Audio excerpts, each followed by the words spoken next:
Hi, I'm Megan. I'm a gardener in Oregon. I used to listen to this radio station when I lived up in Seattle, and they used to refer to their followers as the tens, as the people that listened to them as the tens, because there were like tens of them, like not hundreds of them, but tens of them. So I know there's a couple of people here that I don't know in person now, which is fun. So welcome to Greenwood Grown. I'm a gardener in the Willamette Valley, west of Portland, Oregon, and I garden in Zone 8B. So this is a harvest report for October. This year I decided to keep track by weight of how much I grew of everything. It's November 9th today. It's one of my best friend's birthdays. Happy birthday, Kirsten.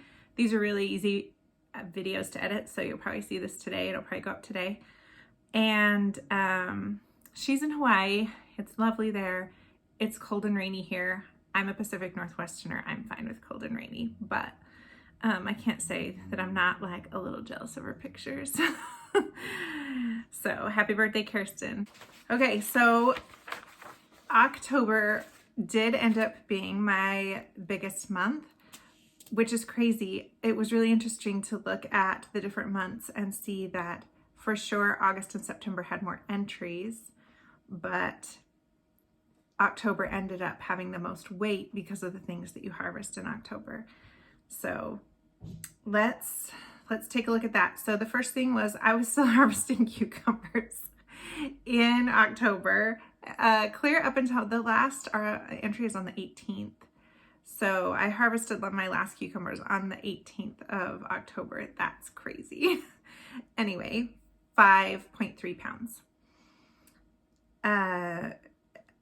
If you've never seen a harvest report, I don't go over literally everything that I grew, just some of the like main things and the bigger things. It would take a really long time and be exceptionally boring to go over everything, I think. If you think different, let me know.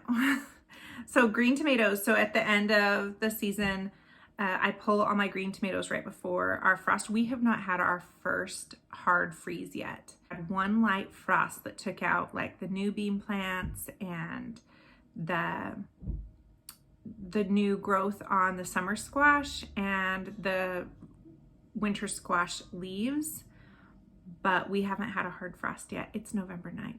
No, it's a weird year. It's a late year for the first frost. So my garden is still a mess because I really rely on that first hard freeze. Anyway, I'll talk about that later. I did pull all of my green tomatoes on the 15th of October, and that was 73 pounds of tomatoes. And they are in my greenhouse. I think I actually have a clip of that, and I'll put that in here. So I've pulled all of the unripe tomatoes, and that's what's in all these boxes. So as you can see, so this actually will get covered with this. I've started pulling the ripe ones out. Every couple of days I need to come check them. So I put them in my greenhouse in boxes and I wait for them to ripen, and that happens slowly. But I've already had, I would say, a third of them ripen, and we've either eaten them or I've frozen them. Patty pan, I harvested 12 3/4 pounds. Peppers, I pulled the same thing with the green peppers as with the green tomatoes. I pulled the green peppers on the 15th of October, and it was 26.4 pounds of peppers. I have not totaled all the numbers yet for the year. I'll do a separate video for that. And I'm trying to decide whether I should do it like calendar year or growing season, because in Oregon, I obviously can grow year round. I just grow a lot less in the winter.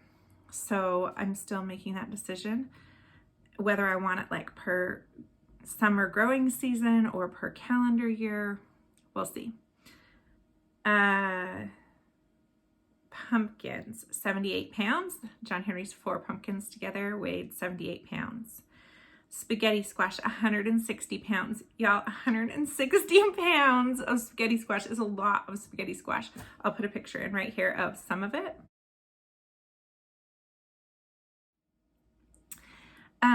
So much spaghetti squash. I was blown away at how much it produced. Winter squashes are kind of funny that way if you're not paying attention, because you just don't see, like, they're covered up by their leaves and you don't see how many there are, and there were so many. I didn't count how many, but there's probably like 40. It was a lot. It's a lot of spaghetti squash. We were going to be sharing some spaghetti squash with some neighbors. Sunchokes. This is my first big harvest of sunchokes. In fact, they're out drying in my greenhouse. I need to go pull them inside to get them out of the light. 21 pounds of sunchokes. I'm the only one in my family that's eaten sunchokes. You might know them by the name Jerusalem artichoke. It's a funny name. They're not related to artichokes at all. But they're a tuber, and I'm the only one in my family that's eaten them before, so we're going to see. Hopefully, I like them. I can only eat them in small quantities. They're kind of known for, they can upset people's stomachs. Some people, it just depends. It's like one of those, I mean, it's kind of like peppers that way. They can upset some people's stomach and some they don't. Anyway, we're going to see if my family likes sunchokes. Hopefully they do, because they're easy to grow. Tomatillos. I pulled the last of the tomatillos. We had 13.5 pounds. Tomatoes. Oh, ripe tomatoes, I differentiated. I wanted to know what green tomatoes. So ripe tomatoes, I still pulled 13.5 pounds. And zucchini, just under 6 pounds. So the grand total of everything that I grew is 417.6 pounds. So it's so much food. And it's so crazy because I don't feel like I do in like August and September, when I feel like the garden is just like killing me when I'm out there all the time, because these harvests were all done in like big goes, right? Like all at once. So there are days I haven't even been in the garden, and yet this was my biggest harvest day, biggest harvest month. Anyway, so that's what I harvested in October. And I hope that's interesting. Let me know what you harvested from your garden in October, what your most surprising harvest was, and I will talk to you next time.